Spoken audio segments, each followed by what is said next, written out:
كنت بتفرج على لايف عابر. واحدة كانت بتظهر بشكل مش أحسن حاجة، بس المرة دي كانت لابسة حجاب وبتبكي وبتقول يا رب توب عليا، يا رب الناس ترحمني، يا رب سامحني. وساعتها عيني دمعت، مش عليها، عليا أنا.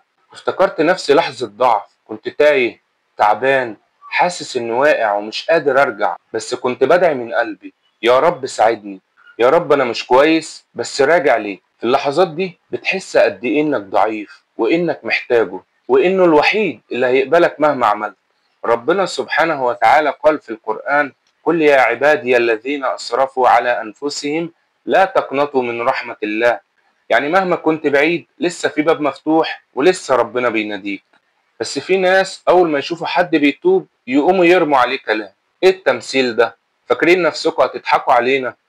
ويضحك ويتريق ويقفل السكة عليه. طب ليه؟ هو كان طالع يقول يا رب، مش طالع يغشك. انت ممكن بكلمة تهد اللي بيبنيه، ممكن بنظرة تكسر حد كان بيقوم على رجليه. ما تبقاش انت السبب في حد انه يرجع للمعصية. كان بيحاول، بس انت قفلتها في وشه.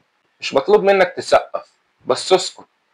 اسكت وسيبه يحاول، يمكن ربنا يفرح بيه ويبقى انت اتحاسبت على ضحكتك السخيفة.